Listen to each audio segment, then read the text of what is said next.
I'm going to wait on the vaccine for myself. I'm going to wait about 10 years before I take it. I'm going to see what the side effects are on you guys first. I don't trust a fast vaccination like this. Wait, baby, I'm doing an interview, Grandma. Uh, Do you like your dad's humor?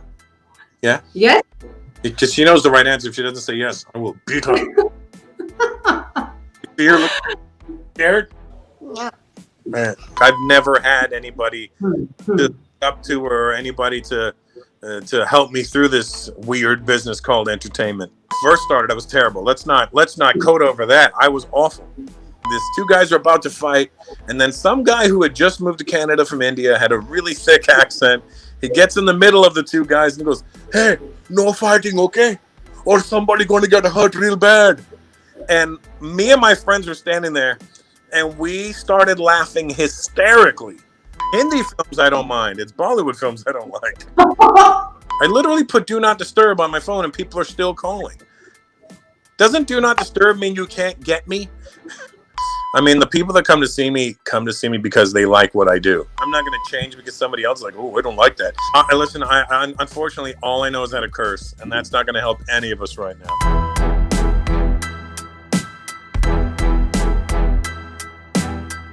So we are with an extremely special guest today, the one and only Russell Peters, or let's say Russell that matters the most. Thank you for your time, Russell. We really appreciate this. Thank you, Divya. Yes. So how's the year 2020 been for you? It's been awful. Disgustingly terrible. I hate this year. This year can't end soon enough. Exactly. In fact, it's been the same, for most of us. Now the year 2020 will go down in the annals of history as the most unforgettable year for the because we've seen a lot. There's been storms, floods, forest fires, blasts, and the pandemic continues. But you are thankfully bringing in the much needed cheer, which I think is a delectable fare with New Year's Eve global event, Russell Peters and Friends. Now, what exactly can we expect from it? Well, it's a stand-up special, and I'm hosting. I Yeah. handpicked 4 other comics, but don't worry, it's not like I'm just going to host and come like, "Hey, good evening, here, welcome." I do about 30 minutes of material in this thing, brand new material, and I got 4 hilarious comics. I got Jason Collings, who I brought to India to open for me on the Deported tour. I've got Crystal Marie. She's a really beautiful yet hysterical comic. She's Middle Eastern. I got this young kid named Jeff Joe. He's a young black kid from Houston, and he's really funny. And closing it out, I got Jimmy Shubert, who I also brought to India last year. So the 2 guys you will already know, and the 2 in the middle you will be introduced to, and you'll be very happy with it. And I'm doing it as a pay-per-view event because I said, you know what? I don't want to have to go through the whole let's get this thing streaming. Let's just do it a different way. Let's always change the game. Right. Now, Russell, you also turned 50 this year. Were you able to celebrate it, or did the pandemic turn you into a disbeliever of birthdays? Well, I suppose legally I wasn't supposed to have a party. Why? Yeah, of course, legally. Yes. But some people came by and we made a party of it. Right. Birthday party. Yes. But you're clearly getting younger by the day. So would it be right to say that 50 clearly going on 20? I think I've always been going on 20.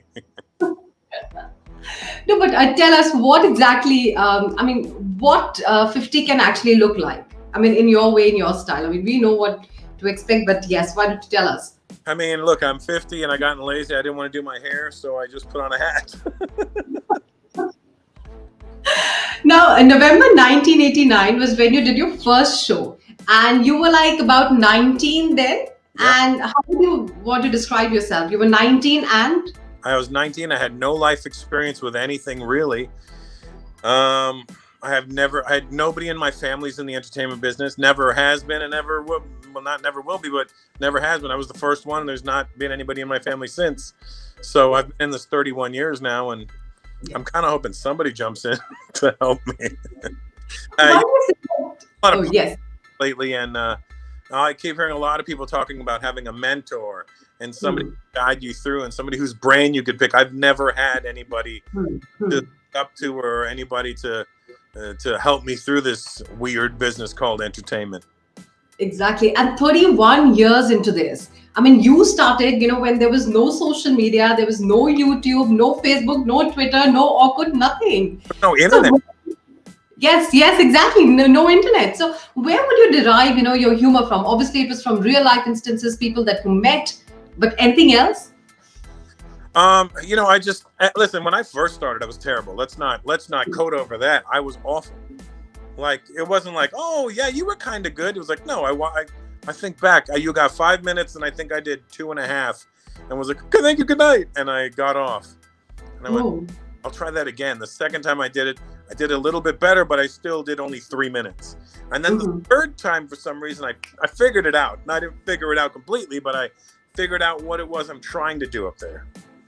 Right. Now, when was that first time, when a Bollywood biggie or a Hollywood biggie actually recognized you and is like, yes, that's Russell and that's my friend? Would you want to sort of share some instances?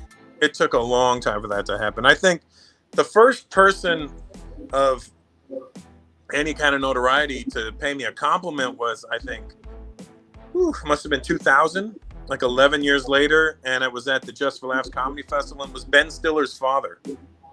Jerry Stiller, who played George Costanza's dad on Seinfeld. And I just finished my set and he came backstage and he was like, where's Mr. Peters? I want to shake his hand. He's going to be a big star one day. And I was like, oh my God, wow, thank you, sir. And I took a picture with him. And sadly, when he passed away, I think either earlier this year or late last year, I posted the picture and I think I might mention the story. But he was the first like real celebrity to tell me something like. And a Bollywood celebrity? Well, the Bollywood celebrities I would hear about more so than actually meet them. I would hear that so-and-so liked me and so-and-so, and I was like, that's so cool. And like Shah Rukh, when I met Shah Rukh for the first time. So when I was in London at the Asian Excellence Awards, I think they were called, something like that. And I was there presenting an award. I think I was presenting that year.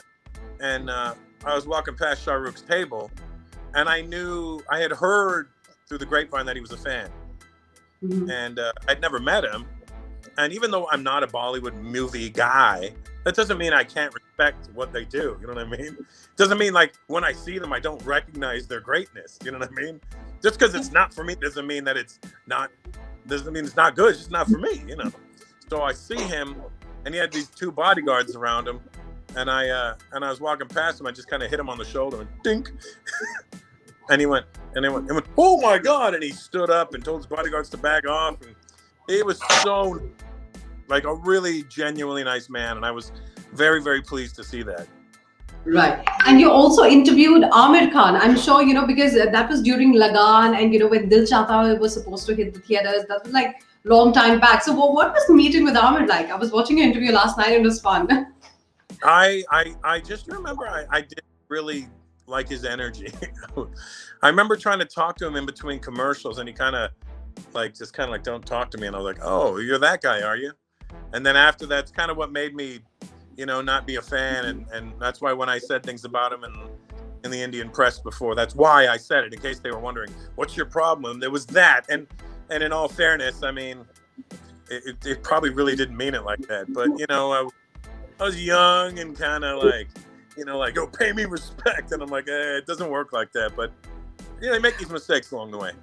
Yes. You've been sort of also, you are, of course, an instant hit with Indian viewers. But why? Also because, your digs at Bollywood films. I mean, Hindi films are something that you definitely don't like. But we like that. Hindi films, I don't mind. It's Bollywood films I don't like. But why? And like there's so many good Hindi movies out there and Bombay cinema and a lot of really great films being made out there. And I can only watch them with subtitles because I'll get lost. But I really enjoy them when I do see them, because for me, it's like, oh, look, there's India. I know where they are, But the singing and dancing, that's not for me. That's not for me. So you don't like, those 2 flowers coming together and, kissing just to sort of, talk about the intimate scene. You don't like all of that. So it I can't. doesn't. I need reality in my life. Like that's why I primarily watch documentaries. Okay, all right. But do you like Anurag Kashyap films? Those are like I, gritty, real, dark. I couldn't tell you who any of the directors or producers are. I just know when I see these movies, I go, "Hey, I saw this really good movie." Like, what was it called? I go, "I don't know, but it was really good." If you were given the power, to change something about Bollywood movies, what would it be? Bollywood movies specifically, Yes. I would specifically learn how to act better. Okay. I would tone down the acting a little bit. It's a little too over the top for me. But look, But see, again, that doesn't mean they're wrong, and it doesn't mean that they're bad. They're just, it doesn't work for me. Look, here's what you got to look at it as. I look at it like this: over 1 billion people cannot be wrong. Just because I don't like them doesn't mean they're wrong. It means maybe I'm wrong. I don't know. so what do you have to say about Rajnikant's style? Where he's flipping his glasses, or where he's sort of flipping the cigarette and lands right between his lips. I mean, what do you have to talk about Rajnikant's style? What is your opinion on that? I don't know who that is or even what that is. So you could be making something up right now. All right. Now, what's your opinion on conventional comedy, which has been part of Hindi cinema over the years? I mean, it's, as you said, it's over the top, and it's also, known for perpetuating many stereotypes. So what do you have to say on that? I've never seen these things, so I can't really speak on them firsthand. I'd literally be speaking on it based on what you've just told me. So I can't really speak on that. However, whenever, and I think this is pretty common for anywhere outside of North America. I think outside of North America and in most non-English speaking countries, and when I say non-English speaking, I mean English is not their first language. And that could be anywhere. That could be India, that could be Serbia, it could be Italy, it could be Spain, it could be Africa, it doesn't matter. In those types of places, when they do comedy, they do it in a very over-the-top way. And I think it's the English and the Americans and the Canadians that tend to do it a little bit different. So our way of viewing comedy is very different than your way of viewing comedy. So, I mean, again, comedy's subjective. It's like, some people do it one way and some people do it another, and some people appreciate it one way and some people appreciate another. You make a very conscious effort, to stay away from religion. Mm-hmm. And we also don't see much of politics. Is that also a deliberate attempt, to stay away from both politics and religion? Well, politics, to be fair, I don't know much about. Mm-hmm. And so many people are really invested in politics as far as paying attention to it and picking a side and knowing what's right and wrong. I honestly don't know the world of politics at all. And I keep getting a lot of pressure from people on Instagram, like, how come you're not posting about the farmers protest? And I go, to be honest, I really don't know what's happening over there. But I have a lot of Punjabi friends and a lot of Punjabi friends who have family up there. So on their behalf, I'm reposting things about it. But in all fairness, I really don't know what I'm posting about. And religion, I mean, look, I'm an atheist. So I say, you got to do what you got to do. But I'm of a different mind with that. So. Yes. You maintained in your interviews that you were bullied, as a child. But then a lot of people think that, through your stand-ups, there's also furthering of, these racial stereotypes. What do you have to say to such criticism coming your way? Well, if you're not into my comedy, I don't really care, because you're not going to ever become a fan at that point. So I'm not going to change my style to appease some people that didn't want to see me in the first place. I mean, the people that come to see me because they like what I do. And the people that have a problem with me don't come to see me because they don't like what I do. So, we're going to stay I'm going to stay in my lane. I'm not going to change because somebody else is like, oh, I don't like that. Or I think there's also, we live in a very weird time where people aren't even sure how to react on their own accord anymore, because people are waiting to be told how to feel about something. People don't naturally react the way they used to.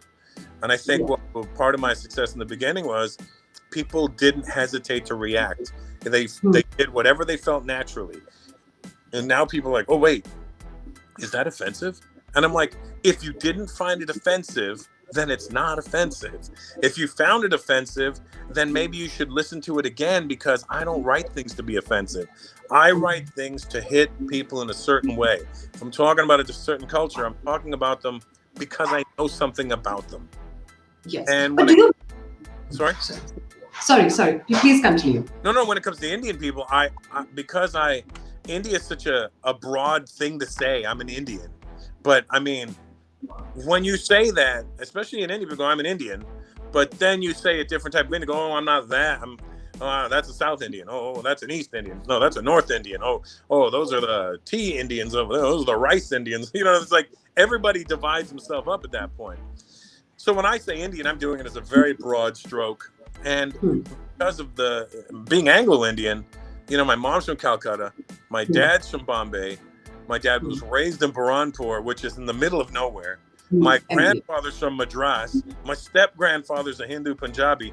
I mean, I literally span the entire country. Yeah, exactly.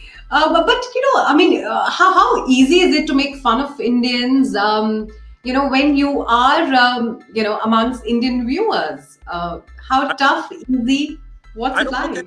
I don't look at it as making fun of Indians, because I think that's just the wrong way of looking at it. I like to have fun with my people. I mean, if you really think about it, had I not come along, not to say that I'm some sort of savior or anything, don't get that twisted, but what I'm saying is, had I not come along, would we not have, I kind of came along with a mirror and went, hey, look what we do. And then they went, oh my God, we do that. And then some of you were like, oh my God, they do that. We don't. Aren't you glad we don't, but they do? And you're like, literally, we do this. And we needed a mirror held up to us. And now, you know, there's only so much I can talk about us about, you know what I mean? Now, you've traveled to almost every country in the world. How do you rate India on the scale of 5 for its humor? I think, listen, and I'm not just saying this because I really think when I perform in India, I find that the Indian audiences get the jokes 10 times better than the Indians outside of India. When I do a joke about accent or words or food or whatever, they get it way better in India. And there's an arrogance with the Indians that left, in that India needs them. And India's like, we don't need you. Perfect. We're doing perfectly fine without you. As a matter of fact, we're kind of glad you left.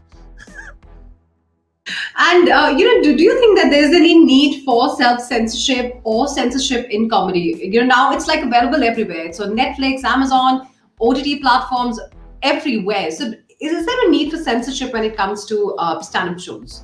No, if you're going to start censoring comedians, then here's the thing. Comedians are the last truth tellers on earth. We literally are. People don't get it from the news anymore. You can't trust the news. The news tells you what they want you to know. Comedians tell you what's actually happening. Literally, people go to podcasts. People go to Joe Rogan's podcast because he's a comedian and he's not afraid to tell you exactly what's happening or the way it is. And we're the last bastion of free speech. And they're going to try and censor us, sure, but you're not going to stop us. Right. We also wanted to ask you that you can never predict, you know, how audience would react to your witty one-liners. But has it ever happened to you that, you know, you were staging a performance and there were like very few chuckles and you had to then sort of, you know, instantly improvise your content, you know, to suit the temperament there? Has it ever happened? It always happens. That's the beauty of comedy. You're never above failure. It doesn't matter who you are. Dave Chappelle can go out and have a bad night. He's still going to be Dave Chappelle, and he'll get it right tomorrow. And the same thing happens to me. I'll have a bad night. Maybe I have 2 shows in one night. One show goes really bad, and one show goes amazing. We really know what's going to happen. And that's what probably we love about our job, is that it's never for sure that this is going to happen. Yes. And how did, you know, I mean, I know the story, but, you know, this is for all our viewers. Someone's going to get hurt real bad. How exactly did that sort of originate? And, you know, you've also drawn references from your father for your shows. So why don't you also give us an insight into that? Well, so somebody going to get hurt real bad actually happened because I used to DJ these daytime parties in the early 90s in Toronto. And fights would always break. The daytime parties were all Indian kids. And fights would break out constantly at these things. And the funny thing for me was I used to box. So I would see the fights and I would be like laughing because I'm like, wow, why would you want to get into a fight if you don't know how to fight? That doesn't make any sense to me. Like, what makes you want to be a tough guy when you don't know how to fight? Like, I literally know how to fight. I've trained to fight. I know how to do jiu-jitsu. I know how to defend myself very well. So whenever a fight would break out, I would run towards the fight because I was like, ooh, this is going to be good. I want to see what's going to happen. And one time, these two guys are about to fight, and then some guy who had just moved to Canada from India had a really thick accent. He gets in the middle of the two guys and goes, "Hey, no fighting, okay? Or somebody going to get hurt real bad." And me and my friends were standing there, and we started laughing hysterically. Like we were crying. We couldn't stop laughing. And then we ended up saying that to each other for years on the phone, like, "Hey man, I'll call you later. Hey, somebody going to get hurt real bad," and we'd hang up. And then I figured out later on, like, that must have been like 92 or 92 that might have happened. And then it took me about 8 or 9 years to realize, hey, I'm going to put this in my act, because I was doing a joke about my dad hitting me, and I was like, oh my God, this would be the great punchline for this. So have you ever been hit by your father? I mean, by your parents? Or were you? Yeah. My dad hit me. I mean, he didn't hit me as many times as people may have think. He may have hit me like 3 or 4 times in my life, but I think if you have to get beaten with that, you're probably a bad kid. But with new parenting rules coming in, do you think it's good to hit kids and just to sort of show them the right way in their lives? I don't know if it's good to do it. I mean, it did me good. My daughter, I don't even raise my voice on my daughter. Do I yell at you, baby? I'm gonna hit you if you don't answer this right. Sorry. She's laughing at me. That's the bad part. I'm like, baby, are you scared? And she'll be like, no. I'm like, damn it. My son, he's only 19 months old. So, I mean, I could see him testing me a little bit more than my daughter did. My daughter's a really amazingly chill person. So she doesn't give me any problems like that. She just said, thank you. I'm going to fight you out when I get off this interview. And you're also doing, is it true that you would also be producing a project, that would feature Just Rain? Because, I did read it in the news items. Is it true? Could you tell us something more about that and your upcoming projects? Yes. It's Just Rain's new TV show, and I'm excited about it because he's a really great kid, really talented. He's from my home country of Canada. And he really thought this one through, and I wanted to be a part of it. I wanted to make it happen. So we're working together on it. The name escapes me at this very moment because I was talking about me. But when it comes back, I'll let you know all about it. All right. And any other upcoming projects that you would like to, share with your fans? What all can we expect in 2021? I'm sure it's going to be a packed year for you. I'm starting my own podcast. It's called Culturally Cancelled. Okay. That's play on cancel culture. And it's going to be fun. I'm going to do it in my backyard. And it's just going to be kind of like a hang. It's not going to be so question-answery type of thing. It's going to be me and whoever's there hanging out, maybe having some drinks, a cigar, whatever, and talking. All right. And any stand-up on vaccinations, on pandemic? Do we see any humor coming around that? Because 2021 is, when the vaccines would be out, and hopefully we all would be vaccinated by then. I'm going to wait on the vaccine for myself. I'm going to wait about 10 years before I take it. I'm going to see what the side effects are on you guys first. I don't trust a fast vaccination like this. Wait, baby, I'm doing an interview, Grandma. Now you can be a child. You can have. Yeah. No, and what was the other thing? The vaccination and what else? Yeah. Vaccination and the pandemic. The life that's been, in 2020. Is there a joke that you have that you would like to share? Like my Punjabi friend said, they're suffering not through the pandemic, but through the pandemic. And anything in Hindi that you can speak for all our viewers. I mean, we've never heard you speak in Hindi or Punjabi. Come on, you can do that. Listen, I unfortunately, all I know is how to curse, and that's not going to help any of us right now. That's okay. You can give us that. We'll beat them out. I'm not. But thank you so much for speaking to us, sharing your inputs. And I'm sure, the New Year's show would be an instant hit, as your shows have always been. And any last message that you would like to send out to all your fans for 2020 and 2021 and how we should be living these horrible times? Let's get through this year and end it off on the right note with my stand-up special, Russell Peters and Friends. It'll be available at 12:01 your time. Wherever you are in the world, it'll be available 12:01 your time, 12:01 a.m. on December 31st. And it's pay-per-view, so you'll buy it, and you'll only have it for 48 hours. times as you want. And we'll get out of 2020. We'll move into 2021, and then we'll use hindsight, because hindsight was. Hi, how have you been? So she thoroughly enjoyed the chat, and so did we. You got to get in the shot. You can't wave and then not be in the camera. Hi. Do you like your dad's humor? Can we ask her that one question? If you like my humor, if you like my jokes. Hey, look in the camera and tell me. Yeah? Yes. Because she knows the right answer. If she doesn't say yes, I will beat her. Fear, scared? Man. Thank you. Thank you so much, Russell, for speaking to us.